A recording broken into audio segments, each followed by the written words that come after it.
வெளியானது 2025 இடைக்கால வரவு செலவு திட்ட நிதி ஒதுக்கீடு விவரங்கள்.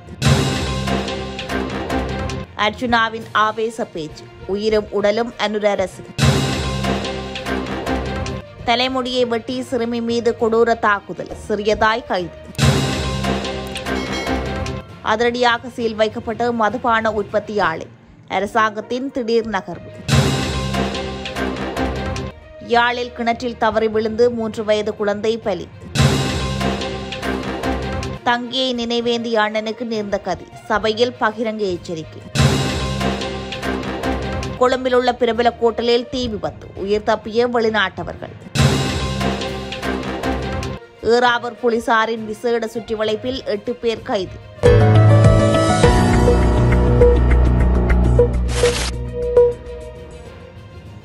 இரண்டாயிரத்தி 25ஆம் ஆண்டின் முதல் 4 மாதங்களுக்கு முன்வைக்கப்பட்ட இடைக்கால வரவு செலவு திட்டம் தொடர்பான நிதி ஒதுக்கீடுகள் குறித்த விவரங்கள் வெளியாகியுள்ளன.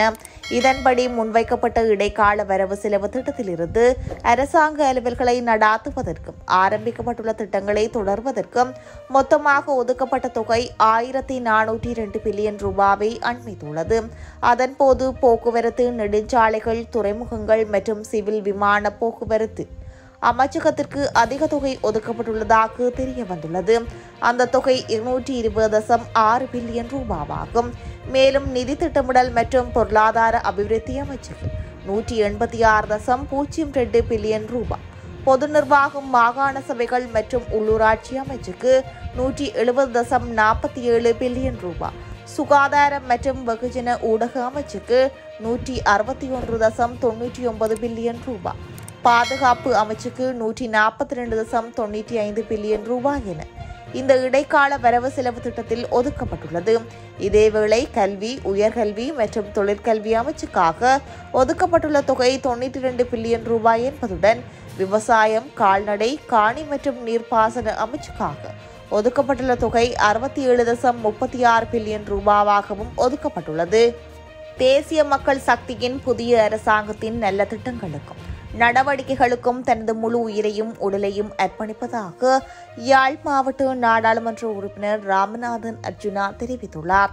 நாடாளுமன்றத்தில் நேற்றைய தினம் இடம்பெற்ற விவாதத்தில் கலந்து கொண்டு கருத்து தெரிவிக்கும் போதே அவர் மேற்கண்டவாறு குறிப்பிட்டுள்ளார். மேலும் கருத்து தெரிவித்த நாடாளுமன்ற உறுப்பினர் யாழ்ப்பாணத்தில் உள்ள அரசாங்க அதிபர் மற்றும் கிளிநொச்சி அரசாங்க அதிபர் அரசிடமிருந்து கிடைக்கப்பெற்ற உதவிகளுக்கு தனது நன்றிகளை தெரிவித்துள்ளார். வடக்கு கிழக்கில் உள்ள மக்கள் ஒன்றை புரிந்து கொள்ள வேண்டும். நவம்பர் மாதம் மாவீரர்களின் மாதம். எப்போதுமே மாவீரர்களுடைய மாதத்தில் மண்ணை நினைக்கும் மழை எப்போதும் பெய்யும் என்பதை மக்கள் உணர்ந்து கொள்ள வேண்டும். மேலும் யாழ்ப்பாணத்தை பொறுத்தமட்டில் அரசாங்கம் கொடுத்த நிவாரணங்களை விட புலம்பெயர்ந்து வாழும் தமிழர்கள் கொடுத்த நிதி பல மடங்கு அதிகம். ஜனாதிபதி அனுரகுமார் திசாநாயக்க உள்ளிட்ட 159 உறுப்பினர்களுக்கும் என்னால் எனது அறிவால் என்ன உதவி மற்றும் ஆதரவினை வழங்க முடியுமோ அதனை நிச்சயமாக செய்வேன் என்றும் அவர் தெரிவித்துள்ளார். 14 வயதுடைய பாடசாலை மாணவியை கொடூரமாக தாக்கி தலைமுடியை வெட்டி கொடூரமாக தாக்கிய குற்றச்சாட்டின் பேரில் சிறுமியின் சிறிய தாய் நேற்று கைது செய்யப்பட்டதாக ரிதிமாலியத்து காவல்துறையினர் தெரிவித்துள்ளனர். ரிதிமாலியத்து பிரதேசத்தைச் சேர்ந்த 35 வயதுடைய பெண் ஒருவரே இவ்வாறு கைது செய்யப்பட்டுள்ளதாக காவல்துறையினர் தெரிவித்துள்ளனர். சிறியதாயின் கொடுமையால் காயமடைந்து 14 வயதுடைய பாடசாலை மாணவி மகியங்கனை ஆதார வைத்தியசாலையில் அனுமதிக்கப்பட்டுள்ளதாக போலீசார் குறிப்பிட்டுள்ளனர். சிறுமியின் தாய் சில வருடங்களுக்கு முன்னர் இறந்துவிட்டதாகவும் தந்தை வேறு ஒரு பெண்ணை திருமணம் செய்து கொண்டு அந்த பெண்ணுடனும் சிறுமியுடனும் ஒரே வீட்டில் வசித்து வருவதாகவும் காவல்துறையினர் தெரிவித்தனர்.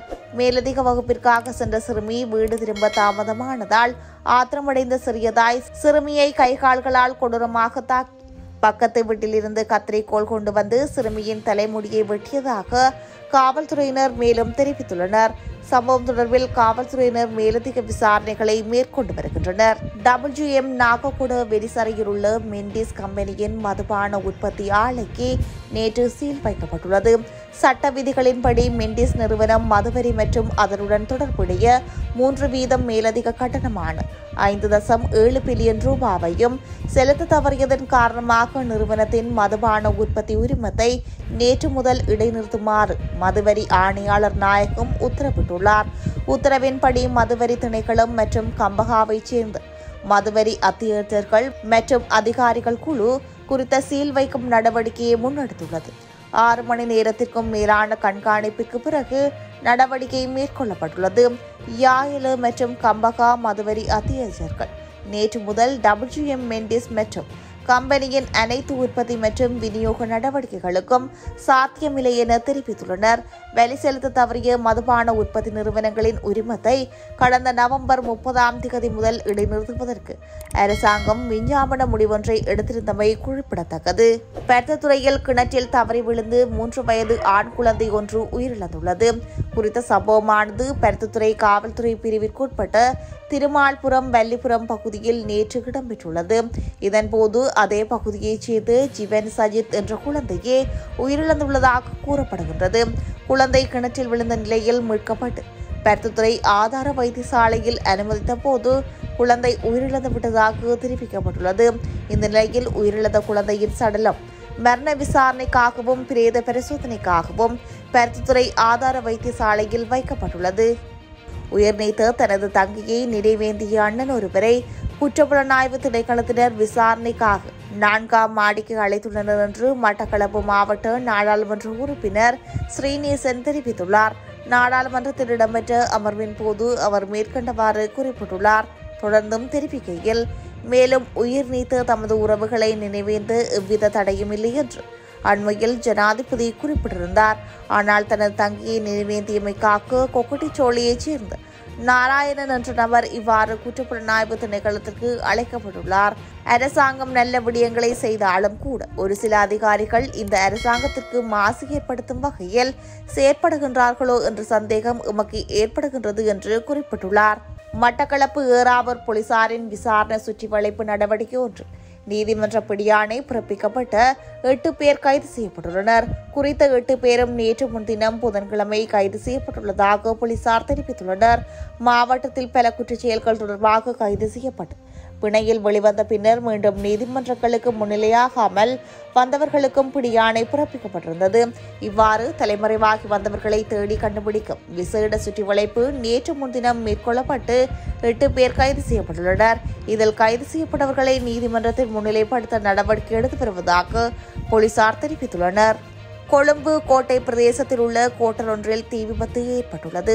தீ விபத்து நேற்று மாலை ஏற்பட்ட நிலையில் அதனை கட்டுப்படுத்தும் தீவிர முயற்சியில் தீயணைப்பு வீரர்கள் ஈடுபட்டனர். தீ விபத்து ஏற்பட்ட கோட்டலில் அதிகளவான வெளிநாட்டவர்கள் தங்கியிருந்ததாக தெரிய வந்துள்ளது. அத்துடன் அவர்களை பாதுகாப்பாக வெளியேற்றும் முயற்சிகள் தீயணைப்பு படையினரால் மேற்கொள்ளப்பட்டுள்ளன. தீ விபத்திற்கான காரணம் இதுவரை கண்டறியப்படவில்லை. சம்பவம் தொடர்பில் போலீசார் விசாரணைகளை மேற்கொண்டு வருகின்றனர்.